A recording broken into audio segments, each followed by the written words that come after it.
Hello guys, welcome to my channel. Today we will talk about how do I score exemption in law and tax. This video is specifically about direct tax.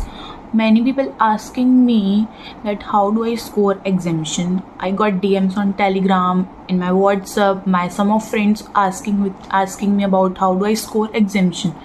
So let me tell you, like, this video is specifically about the direct tax. Direct tax I took from BB sir, and he gives a conceptual clarity very well. I'm personally telling this कि like BB sir बहुत बहुत अच्छा पढ़ाते हैं. मतलब उनका lectures complete करने के बाद तो मतलब मेरा ये है कि कॉन्सेप्चुअल क्लैरिटी तो हो गया था, बट पीपल मतलब लोग ये तो बोलते हैं कि तुम मतलब इनसे क्लास ले लो, ये कर लो, वो कर लो, पर ये कोई नहीं बताता है कि आपको करना कैसे है और प्रोविजंस कैसे याद रखने हैं. ये सबसे बड़ा टास्क होता है डायरेक्ट टैक्स में कि आपको प्रोविजंस कैसे याद रखने हैं. तो जो बीबी सर हैं उनके एक्चुअल में यूट्यूब पे रिवीजन लेक्चर्स अवेलेबल रहते हैं, या फिर आपने जिस टीचर से भी क्लास ली है वो रिवीजन वीडियोस प्रोवाइड करते हैं. तो मैं अपने पर्सनल एक्सपीरियंस से बता रही हूँ कि डायरेक्ट टैक्स में अगर आपको प्रोविजंस याद रखने हैं ना, तो उसके लिए आप ऐसा कर सकते हैं कि जब भी आप कोई हेड पढ़ने बैठ रहे हैं, लाइक अब इनकम फ्रॉम सैलरी हेड पढ़ने बैठ रहे हैं या हाउस प्रॉपर्टी हेड पढ़ने बैठ रहे हैं, तो आप सबसे पहले रिवीजन वीडियो देख लीजिए. और फिर उस रिवीजन वीडियो को देखने के बाद अगर उसके रिवीजन वीडियो को देखते देखते most of the time provisions recall हो जाते हैं. और बहुत लोग क्या गलती करते हैं कि उनको लगता है उन्होंने प्रोविजंस रिकॉल कर लिए तो अब वो क्वेश्चंस नहीं बना के देखते हैं, तो वहाँ वो लैग कर जाते हैं. तो सबसे पहले आप प्रोविजंस देखिए, प्रोविजंस देखने के बाद क्वेश्चंस साथ साथ वो करते रहिए. और मैंने ना as I remember carry forward और सेट ऑफ वाला चैप्टर हो गया, डिडक्शन वाला चैप्टर हो गया, तो इन सब चैप्टर्स के लिए ना मैंने खुद के लाइक समरी नोट्स प्रिपेयर किए थे. समरी नोट्स बोले तो आप ऐसा कर सकते हैं क्योंकि जब हम बुक से पढ़ने बैठते हैं तो वो बहुत बोरिंग हो जाता है. तो उसके लिए ना जैसे सेट ऑफ वाला चैप्टर हो गया तो कौन सा किससे सेट ऑफ होगा, उसके लिए अब जैसे स्टिकी नोट्स आते हैं, स्टिकी नोट से उनको लिख के एक पेज में स्टिक कर दिए या हाइलाइटर यूज़ कर लिए तो वो बहुत क्रिएटिव और अट्रैक्टिव दिखने लगता है. तो जिसकी वजह से वो आपको याद करना है या जब भी रिकॉल करना है तो उस पेज को आप देख लिए तो वो बहुत अच्छे से याद हो जाता है और मन भी करता है उसको रीड करने का. तो मैं पर्सनली ये चीज़ करती हूँ कि जो भी लाइक डिडक्शन के बारे में जो इम्पॉर्टेंट डिडक्शंस हैं या फिर लाइक जो कैरी फॉरवर्ड और सेट ऑफ वाला चैप्टर था उसका इम्पॉर्टेंट लाइक कौन सा हेड किससे सेट ऑफ होगा, वो सब मैंने ना स्टिकी नोट्स पे लिख के कॉपी पे स्टिक कर दिया था, या फिर बुक पे आप साइड में स्टिक कर सकते हैं. तो वो बहुत जल्दी से रिकॉल हो जाता है उससे.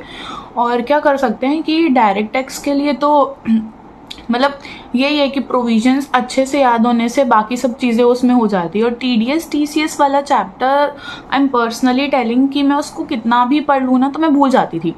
तो मैंने फिर भी उसको किया ज़रूर था, लाइक जो थोड़े इम्पॉर्टेंट उसके रहते हैं जो कि मेरे को काम आएंगे क्वेश्चंस में, बट मैंने वो चैप्टर इज़ लीस्ट प्रायोरिटी पे रखा था क्योंकि बाकी सारे हेड्स वाले चैप्टर ज़्यादा इंपॉर्टेंट है और टोटल इनकम पे क्वेश्चन आता ही है. तो उस पर सिर्फ एक TDS वाला पॉइंट ही तो आपसे नहीं होगा, बाकी सबके तो आपको स्टेप मार्किंग मिलेगी.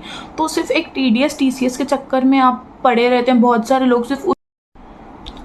और question practice is the important thing क्योंकि लाइक मैंने भी बहुत बार ये गलती की है कि मैं ना रिवीजन वीडियो देख लेती थी, फिर मुझे लगता था कि नहीं मुझे प्रोविजंस तो आते ही हैं तो मुझसे क्वेश्चन सॉल्व हो जाएंगे, पर ऐसा नहीं है क्योंकि क्वेश्चन सॉल्व करने से हमें बहुत सारी नई एडजस्टमेंट्स का पता चलता है जो कि हमें एग्ज़ाम में काम आती है. तो question solving is very important like. और बहुत लोग बोलते हैं कि स्टडी मटेरियल कर लो, RTP MTP कर लो, और लाइक हम फिर कोचिंग भी ले रखते हैं जिन टीचर से, फिर उनका बुक भी सॉल्व करते हैं. तो इतना कम टाइम रहता है ना, इतना सारा नहीं हो पाता है. तो आई विल सजेस्ट कि पहले तो आप जो आपके पर्सनल लाइक कोचिंग वाले टीचर ने दी हुई है बुक, तो वो साथ साथ कोचिंग करते करते उसके क्वेश्चंस तो सॉल्व हो गए रहते हैं. तो मैं ये करती थी कि मतलब कोचिंग वाले क्वेश्चन तो सॉल्व हो गए एक बार, तो फिर जब मैं रिवीजन करने बैठती थी एग्ज़ाम टाइम में तब मैं मतलब RTP उठाती थी, लेटेस्ट वाला RTP, लेटेस्ट वाला MTP या फिर प्रीवियस 2-3 साल का, उसको सॉल्व करती थी। तो उसको सॉल्व करते करते ना बहुत सारी एडजस्टमेंट खुद कवर हो जाती थी, तो मुझे नीड ही नहीं हुई कभी फिर ऐसे पूरा लेके मैं बैठ जाऊँ। फिर ऐसा लगता था कि इतना सारा स्टडी मटेरियल है, फिर कोचिंग वाला बुक है, फिर उसके बाद RTP MTP, इतना सारा कैसे होगा। इसीलिए जब एक बार आपने प्रोविजन रिकॉल कर लिया और मेक श्योर कि एक बार तो आपने वो अपनी कोचिंग वाली बुक सॉल्व की, क्योंकि उसमें स्टडी मटेरियल कवर रहता है, प्रीवियस ईयर कवर रहता है, तो वो सब ऑलरेडी उस पर कवर रहता है। अगर वो आपने एक बार भी किया है तब डायरेक्ट RTP और MTP उठा सकते हैं, तो ये बहुत हेल्प करता है। तो this is it for the day. तो बाकी GST के लिए और लॉ के लिए मैं एक अलग से सेपरेट वीडियो बनाऊंगी। और ये मुझे लाइक BB सर से मिला था टैक्स में एग्जामिशन स्कोर करने के लिए, तो और ये मुझे मिला था GST के लिए V स्मार्ट अकेडमी से। So this is it for the day, bye.